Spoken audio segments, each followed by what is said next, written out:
Welcome, curious minds, to the deep dive. Today, we're plunging into something that, well, it touches nearly every single one of our lives. How we think about global economic development. And, more importantly, how those ideas actually shape the world around us. That's right. We're going to unpack a core tension today. Exactly. It's this pervasive belief, that there is no alternative. TINA, as it's known to certain economic approaches, we've heard it for decades, right? But then there are these compelling arguments for, well, different solutions, things tailored to specific contexts that often just get overlooked. And our mission in this deep dive is really to sift through some powerful perspectives. We're talking about leading thinkers in development economics names like Ha-Joon Chang, Joseph Stiglitz, Branko Milanovic, and others. We want to extract those crucial insights that, challenge the conventional wisdom. Yeah, and reveal some very surprising complexities in the whole global economic picture. So by the end of this, you should have a much clearer picture of the different philosophies shaping the world economy, how these ideas actually spread, and why understanding all this is pretty key to being truly well-informed. Okay, let's get into it. Let's do it. So let's start at the source of this whole no alternative thing. It's often tied up with the Washington Consensus, right? And of course, that famous line from Margaret Thatcher, there is no alternative. Tina can. Yeah, and it's actually quite ironic when you dig into it a bit. This idea of neoliberalism, which broadly speaking emphasizes monetarism, controlling the money supply, plus free markets, globalization, that whole package became the dominant framework for international development policy. Right. But get this. The World Bank's own architects, people like Lord John Maynard Keynes, were actually champions of interventionism. It's kind of the opposite approach. Huh. So how did that happen? Well, Ha-Joon Chang and Eileen Grable tackled this directly in their book, Reclaiming Development. They really confront this orthodoxy head-on. So if the ideas themselves weren't necessarily, objectively the best, why did this neoliberal way of thinking become so dominant? It's a great question, and drawing on insights from Robert H. Wade, Chang, and Grable show it was complicated, not just one thing. Part of it was about the self-perpetuating dominance of certain influential academic journals, publications that consistently pushed a particular neoliberal agenda. The power of the journals. Absolutely. And think about funding, too. Research that affirmed ideas like the efficient market hypothesis. It just got funded more easily. I mean, there's a stark example. The heterodox economist Steve Keen. His proposals for modeling debt deflation turned down 9 times. 9 times. Wow, that really shows how the system can sort of filter out opposing views, doesn't it? It really does. It shapes what gets researched and what gets visibility. So it wasn't just merit. It was institutional power, funding patterns. Exactly. And there's a third piece. Large organizations like the World Bank or IMF often operate based on what Wade calls a logic of action rather than a pure logic of decision-making. Meaning? Meaning they tend to stick with existing routines, the established ways of doing things. It's easier. Sometimes they even present a kind of false choice, where one option is made to look so unworkable that it leaves, well... no alternative. TINA. Precisely. So the takeaway here is that TINA wasn't just about economic superiority, real or perceived. It was deeply embedded in institutional inertia, academic gatekeeping, and these funding patterns. Okay, let's dive into some of the specific development myths that Chang and Grable tried to debunk. First one, this idea that neoliberalism works. Simple as that. Right. But they present quite a bit of evidence suggesting otherwise. They argue these policies, prioritizing markets over governments, free trade, pushing the private sector, they've actually introduced significant adjustment costs. Okay. And importantly, they've often deepened income inequality, both within countries and among countries. Things like concentrating capital inflows and liberalizing labor and financial markets play a big role. And what's really striking, I think, are the examples like Taiwan, South Korea, and China. They kind of defy that conventional wisdom, don't they? They absolutely do. Their rapid growth actually came before the big inflows of private capital. The capital didn't create the growth, it followed it. That completely flips the script, doesn't it? The assumption is usually that foreign investment kickstarts everything. Exactly. It suggests capital often follows existing growth, rather than reliably initiating it, especially in these complex developing economies. Is there data to back that up? Oh, definitely. Consider this. Out of all the foreign direct investment, or FDI, flowing from north to south, China alone received a huge chunk, 37%. 37%? Yeah.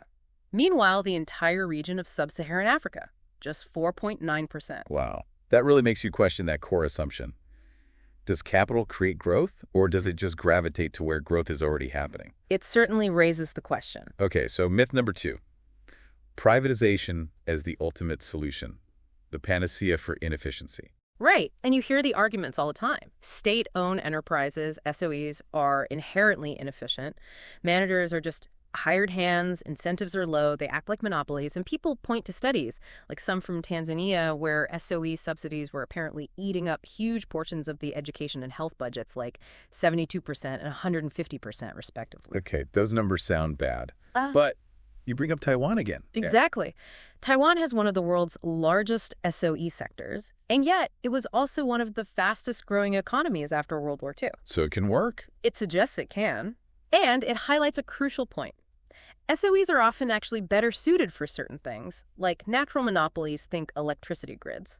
The sheer scale of investment needed often makes a single firm the most sensible option. It's not always about a free-for-all market. Right, context matters. Always. Chang and Grable also take a critical look at the idea that unrestricted international private capital flows are automatically good for development. What's the problem there? Well, they explain how these flows can actually lead to financial instability. You know, sudden currency collapses, capital flight, where money just floods out of a country really fast. Undermining stability. Yeah, and undermining national autonomy, too. So what's the alternative they propose? It's not about shutting off capital completely, but about well-designed capital controls, managing the volume, the type, and where the capital goes. And this isn't some crazy, untried idea, is it? Not at all. There are successful historical examples.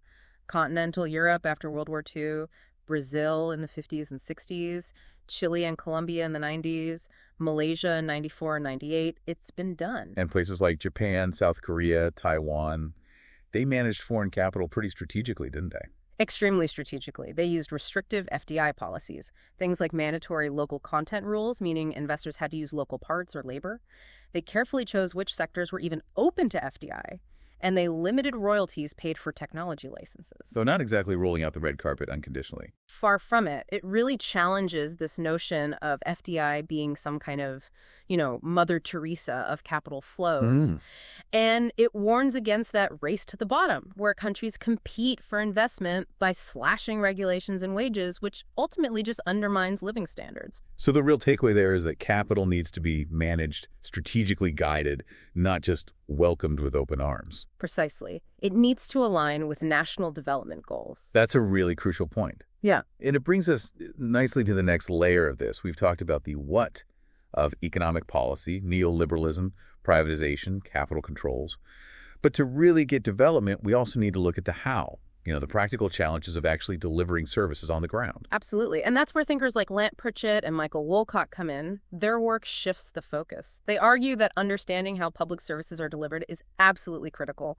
They even call it the mother of all institutional and organizational design problems. The mother of all problems, huh? So it's not just about having a good policy on paper. Not even close. You have to execute it effectively day in, day out. So how do they help us think about this how? Do they break it down? They do. They have this really useful analytical framework. They distinguish between 3 things: policies, programs, and practices. Okay. So policies are discretionary leaders make choices, but they aren't transaction intensive. Think high-level macroeconomic stuff, like a central bank setting interest rates, something, 10 smart people could handle. Right, like Alan Greenspan back in the day. Kind of. Yeah. Then you have programs. These are transaction-intensive, lots of interactions, but they're not discretionary. Think distributing school lunches every day. It's routine, follows set rules. Got it. Lots of activity, but standardized. Exactly. But then you get to practices. These are both discretionary and transaction-intensive. The tricky ones. The really tricky ones, like curative medical care, a doctor diagnosing and treating a patient, or classroom teaching. These involve lots of interactions. And the person doing it needs to use their judgment, adapt to the situation. And that's where the real headaches are. Because you can't just standardize judgment from afar. Precisely. It involves inherent, localized discretion. That makes it incredibly difficult to control or manage effectively using traditional top-down methods. So this connects back to that logic of action idea you mentioned. Organizations sticking to old routines. Yes, very much so. Pritchett and Wilcock identify this systemic failure in the traditional development approach. They kind of summarize it as Needs as problem, supply as solution, civil service as instrument. Okay, break that down. It means the typical structure is centralize the resources, have information flow only internally and upwards, keep decision-making tightly controlled at the top, and make accountability flow up the hierarchy, not outwards to the citizens who are actually supposed to benefit. You can immediately see the problems with that. No feedback from the ground, no local adaptation. Exactly. And they provide vivid examples of how this failed repeatedly across different sectors. Rural water supply. You had experts making decisions without local knowledge. Systems didn't meet user needs, broke down constantly. I remember reading about that. Didn't community control make a huge difference? Huge. One review looked at 12,000 standpipes. Breakdown rates dropped from 50% under national corporations to just 11% under community control. Wow. Similar stories in irrigation systems that just weren't appropriate technologically, socially, or economically. In education, standardized curricula, low teacher commitment, not much actual learning happening. And health? Clinics with no staff, or doctors who, maybe because of pressure or training, literally couldn't listen effectively to patients. The point is, these weren't isolated failures. It was the same pattern across sectors, showing the deep flaws in that top-down, one-size-fits-all strategy. It makes you wonder, though, if it failed so often, why was this approach so, well, seductive? Why did it persist for so long? Good question. Several reasons, they suggest. First, there was the perceived success of Denmark. The bureaucratic systems in developed countries. It seemed like the obvious model to copy. Right. If it works there, it should work here. Kind of. Second, it fit really neatly with how donor agencies operate. It provides a quantifiable gap for them to fill with resources, a clear structure for aid delivery. Makes sense from their perspective, I guess. And third, governments themselves often wanted that direct control. It helped perpetuate what the authors call institutional creation myths, these overly simple stories about how institutions are built, obscuring the messy historical reality. This ties into William Easterly's work, too, doesn't it? The planners versus searchers. Absolutely. Easterly, in The White Man's Burden, really builds on this critique. He contrasts planners who have that sort of know-it-all attitude, creating these big, ambitious, top-down schemes with searchers. And searchers are. Searchers admit they don't have all the answers up front. They rely on incremental discovery, getting local information, constantly seeking feedback, and adapting as they go. Easterly has that great example from Lesotho, right? The failed agricultural project. Yes. It's a classic illustration of the planner complex. You had these outside experts come in, completely ignoring local laws about open grazing, and crucially, ignoring the fact that these supposed farmers were actually migrant workers spending most of their time in South African mines. Just a total disconnect from reality. Total disconnect. And it highlights a core problem. Many aid programs lack the essential feedback loops needed for genuine learning and adaptation. The real insight is that effective development needs humility. It needs searching, not just grand plans. So given these systemic failures, what did people try? Did they find fixes? Well, Pritchett and Woolcock discussed 3 common remedies that mostly failed. First was intensification, basically, just doing more of the same failed approach, maybe throwing more money at it, but without fundamental reform. Doubling down on failure. Pretty much. Second was amputation, trying to scale back the state, privatize things. But governments quickly found they were still ultimately responsible for essential services like electricity. You can't just amputate the state when the lights go out. True. People still expect the government to ensure basic services. And the third failed remedy was policy reform, focusing only on those technocratic changes made by the 10 smart people, while completely ignoring the underlying organizational infrastructure, the how, that actually makes service delivery work or fail on the ground. So just tinkering at the top wasn't enough? Not nearly enough. You need to fix the delivery system itself. Okay, this is fascinating. Let's shift gears slightly now and look at globalization itself through a different lens. Branko Milanovic's work, The Two Faces of Globalization, really challenges that standard, often quite rosy picture, doesn't it? It really does. He argues the mainstream view of globalization is often too simplistic, too. Pollyannish, almost. What's the standard story he's critiquing? The narrative usually goes something like this. You have the Industrial Revolution, then this long century of peace allows global capitalism to bloom. Incomes supposedly converge, people and capital move freely across borders. That's pretty good so far. Yeah, until it's interrupted by the world wars. Then, after a pause, globalization makes a big comeback in the 1980s, and it's happy days are here again. Okay. But Milanovic says that leaves out a huge part of the story. A huge and often brutal part. He argues it ignores the malignant side of globalization. He says the reality of the 19th century wasn't peaceful convergence. It was that globalization was brought to the many at the point of a gun. Wow. What does he mean by that? He points to things like Commodore Perry forcing Japan open with warships, British and French gunboat diplomacy basically forcing trade terms on countries, the Opium Wars against China. Right. These weren't exactly friendly negotiations. Not at all. And then there's the horrific reality of slavery, which was absolutely integral to global commerce at the time. He cites devastating statistics, too. Like what? Like how colonial powers extracted immense wealth. The Dutch East Indies Company, for instance, pillaged somewhere between 7.4% and 10.3% of Indonesia's entire national income every year between 1868 and 1930. That's staggering. It is. And he points to the genocide in the Congo Free State under Belgian rule, which might have killed up to 10 million people. His point is clear. Colonialism wasn't some unfortunate accident alongside globalization. It was an integral, violent part of that first wave of globalization. And what about the idea that incomes converge during that period? Milanovic demolishes that idea too.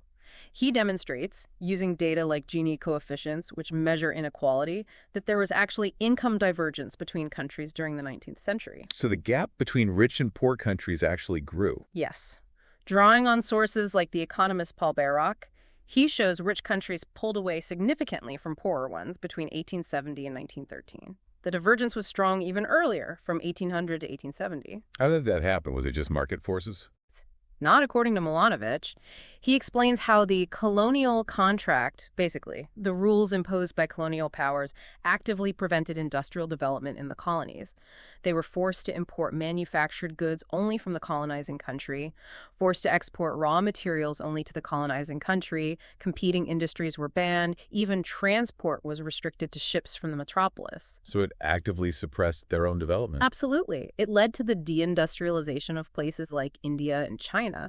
So far from being a rising tide lifting all boats, Milanovic argues this earlier globalization was actually a direct cause of decline in much of the developing world. That's a profoundly different perspective. What about the more recent economic record, the post-1980s era? Well, he suggests looking at the raw data. Imagine you're a Martian visitor, okay? You look at global growth rates from, say, 1960 to 1978, before the big wave of structural adjustment policies. Then you compare that to the period from 1978 to 1998, the era when those policies were widely implemented.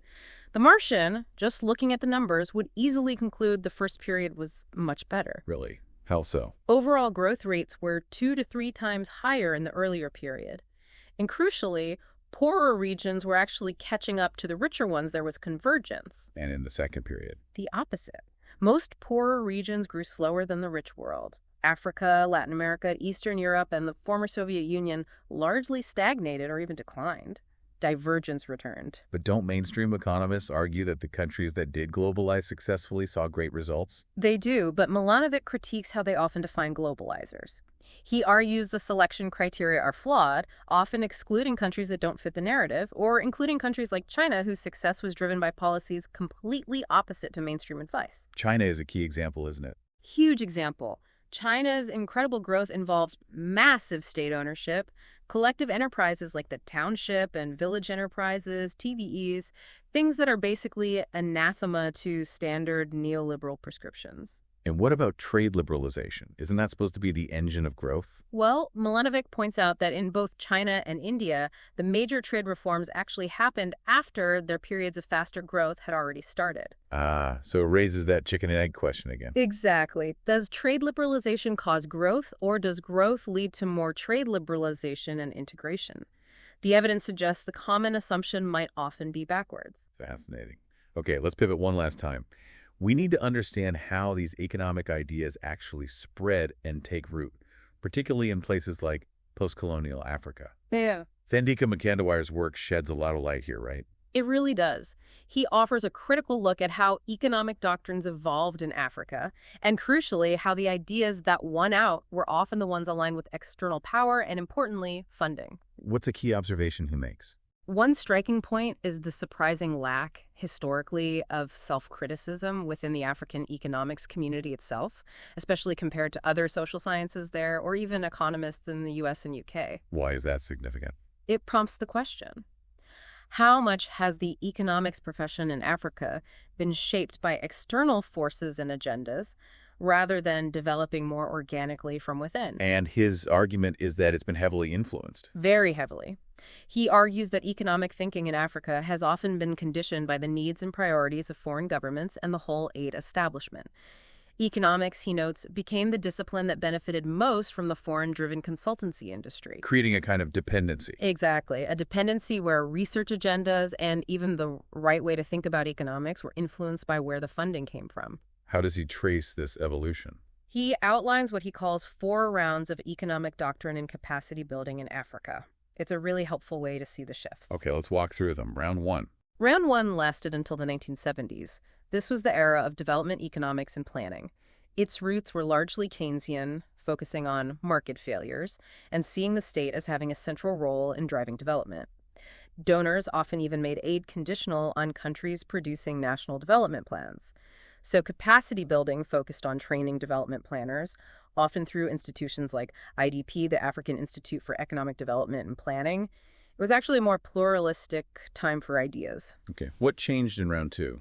Round 2, starting in the mid-1970s, saw a shift towards project planning. There was a sense of a crisis of planning that grand national plans weren't working.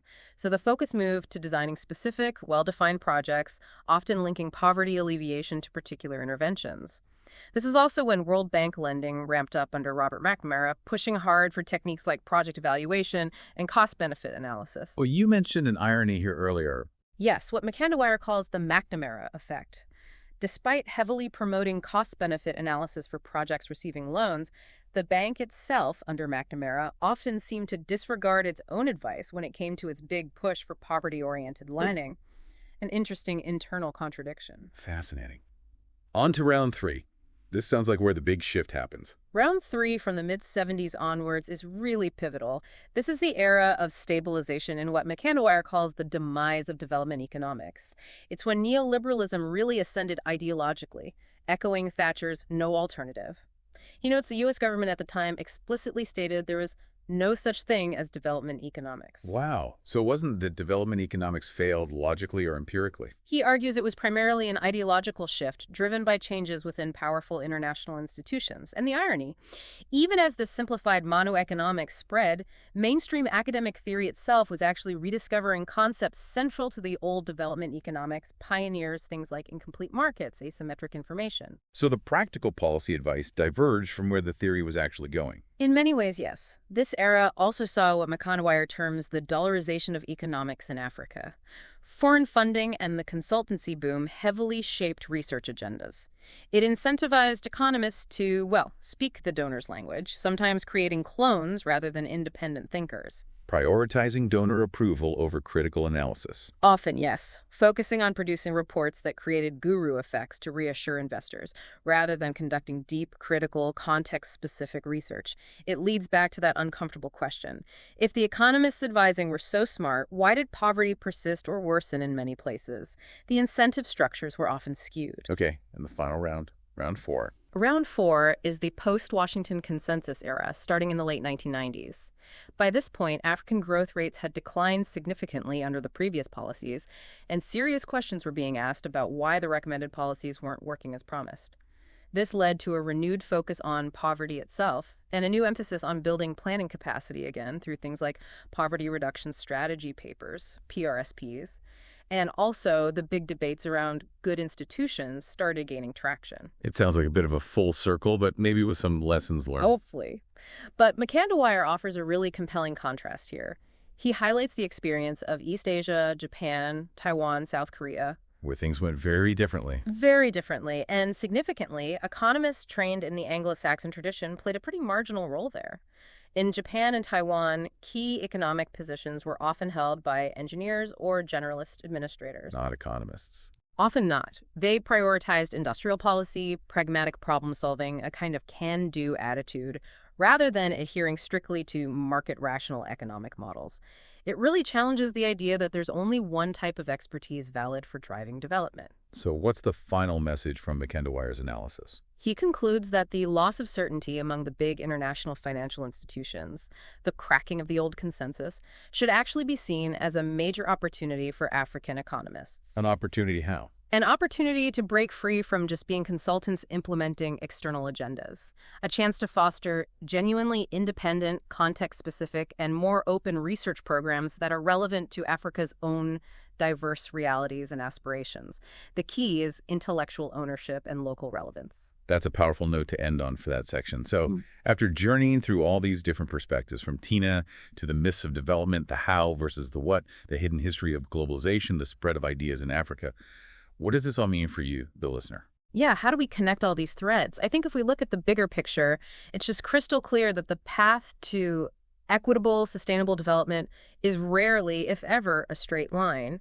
And there really are no magic bullets. No simple, universal answers. Definitely not. The real challenge, it seems, lies in recognizing the nuances, the specifics of different contexts, different histories, different cultures, and maybe resisting that constant temptation for the easy, one-size-fits-all solution.